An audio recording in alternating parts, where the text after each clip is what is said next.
महाराष्ट्राच्या राजकारणात गेल्या काही वर्षात झालेल्या घडामोडींनी सत्तेची समीकरणे आणि राजकीय रणनीती यामध्ये मोठे बदल घडवले आहेत. विरोधी पक्षनेते म्हणून देवेंद्र फडणवीस यांनी महाविकास आघाडी सरकारविरोधात अनेक गंभीर आरोप करत विविध प्रकरणांतील माहिती सार्वजनिक केली होती. त्यामुळे सरकारवर दबाव निर्माण झाला आणि त्यांच्या माहिती संकलन क्षमतेबद्दल मोठ्या प्रमाणात चर्चा रंगली. प्रशासनातील विविध स्तरांशी असलेले संबंध आणि तपशीलवार माहितीच्या आधारे त्यांनी विरोधी पक्ष म्हणून प्रभावी भूमिका बजावली असे मानले जाते. सत्तांतरानंतर परिस्थितीत मोठा बदल झाला. मुख्यमंत्री आणि गृहमंत्री म्हणून जबाबदारी स्वीकारल्यानंतर प्रशासनातील गोपनीयतेचे प्रश्न अधिक संवेदनशील ठरले.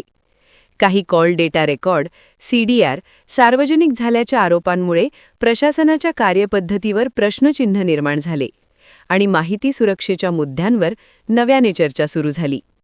या सर्व प्रक्रियेत उद्धव ठाकरे यांच्या नेतृत्वाखालील महाविकास आघाडी सरकारच्या पतनालाही महत्त्वाची भूमिका मानली जाते.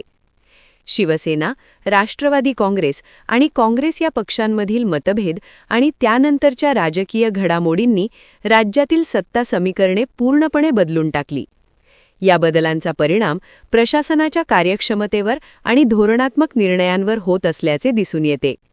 राजकीय अस्थिरतेमुळे विकास कामांमध्ये विलंब, धोरणांमध्ये सातत्याचा अभाव आणि प्रशासनात अनिश्चितता निर्माण होण्याची शक्यता वाढते. त्यामुळे नागरिकांकडून स्थिर आणि पारदर्शक शासनाची अपेक्षा अधिक तीव्र झाली आहे. तज्ज्ञांच्या मते गोपनीय माहितीचे संरक्षण, कायदेशीर प्रक्रियांचे पालन आणि प्रशासनातील पारदर्शकता या गोष्टींना अधिक महत्त्व देणे आवश्यक आहे. एकंदरीतच महाराष्ट्राच्या राजकारणात घडणाऱ्या या बदलांचा परिणाम पुढील काळात राज्याच्या राजकीय आणि प्रशासकीय दिशेला आकार देणारा ठरणार आहे.